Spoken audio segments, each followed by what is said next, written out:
Awesome. Moving into track 5. This one, I Just Can't Let Go.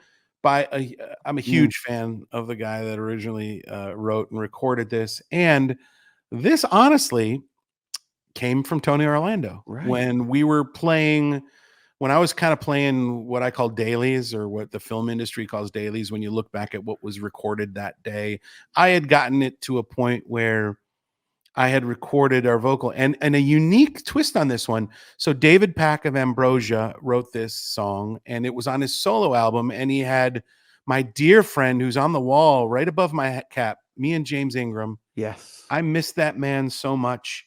I loved James Ingram. He was unbelievably kind to me. I wish he were still here so I could play this song for him. No kidding.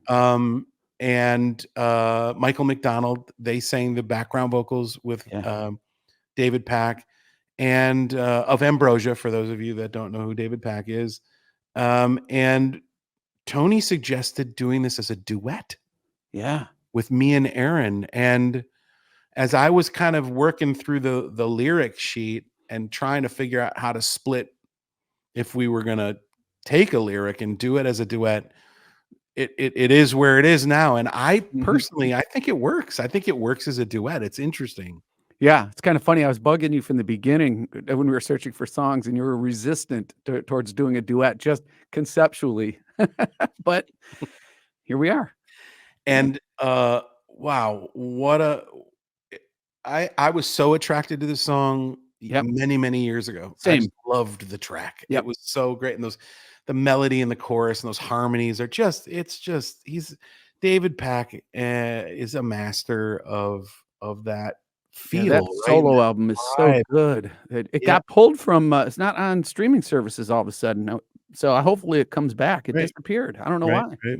Well, and originally I think my instinct was, so this coming week in Hartford, or in Hartford, Connecticut, is Tony's last show. He's retiring from performing. He's not retiring from show business, but his touring is done. Yeah. And I'm going to visit him at Mohegan Sun in Connecticut for that last show. And David Pack, I was told, is going to be there, who's also a dear friend of Tony's. And he has spoken a lot to David about the Docksiders and me, and has shared our version of Biggest Part of Me. And David has said just amazingly beautiful things. My initial instinct was I was going to see him this coming weekend. And I knew this months ago when we were doing the recording. I was going to see if he'd be interested in maybe singing it with Aaron, and I would remove my voice from. We still can release that as a bonus single down the road. Still can. So stay tuned. You never don't know. pass up that opportunity if he's okay with it. Stuff. So I love what you did on this track too. Like, you stayed very true. It was hard. This one was hard. I remember you saying this is weird chords in there. Yeah. Because I had to go through and figure them all out. No one gave me a MIDI file to tell me what the chords are for these songs. And researching it online, you're not exactly getting accurate transcription. So I just went from the beginning and whew. Well, there's something important about that, right? Like there was no cheap way around in anything that we did. Same thing with some of these background vocals. Like in my ear would sit and loop things, and I would sit and I'd hear the top note and I'd hear the bottom note. And then it's where it gets really tricky, is sometimes they're singing a lot of twos, right? Where there's a note that's right next to each other. That's creating a really interesting sort of jazz chord, or not your typical triad. And a lot of times it would become trial and error, where I would sit literally here when I record background vocals. I put the headphones on, one can in and out, and I've got a microphone to my right. And I will start on just a chorus. I'll start building the stacks and trying to find the notes with a keyboard, and then listening to the chord. And I'm just like you.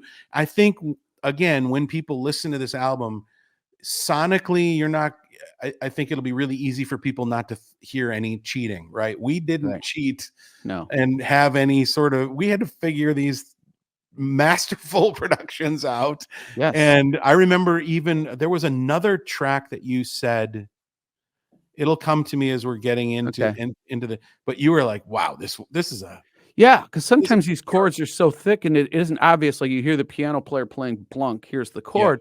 He might be playing one set of notes, and then the guitar player is playing a different set of notes, but it adds up into this E minor 7, flat 9, sharp, Yep. all very rich chord, but, man, you really and that's what I would do. I would loop sections and just keep playing notes on the keyboard and say, "Well, which ones fit, which ones don't," Yep. and then add it up and look at it and say, "Oh, that's what that That's chord cool. is." Yeah, exactly. I did the same thing with vocals. Yeah. It was a fun I project. learned so much on this project, I So tell did you. I. And I that really that did is too. transcribing and rebuilding songs is an amazing way for anybody to learn about music, not just listen, but tear it apart and rebuild it yourself. I remember back in the day, I used to have friends that were like, you crank up the boombox. That's how we listened to music back in the Yeah, day. And you'd get behind the drum set and play along with the play recordings. along. That's Yeah, how you learn to yeah, play. I equate just what you said, the same thing as my development as a producer. I would deconstruct the songs. You yeah. figure and rebuild them in a sequencer back in the day. That's Right. how I learned how to think. And it's funny you mentioned Richard Page, but I remember in probably 1986, and I had my first sequencer. It was a Casio. It was inside a Casio CZ-1000, Oh, yeah, I had one of those. and I rebuilt Broken Wings, Oh, and I wow. rebuilt Kyrie.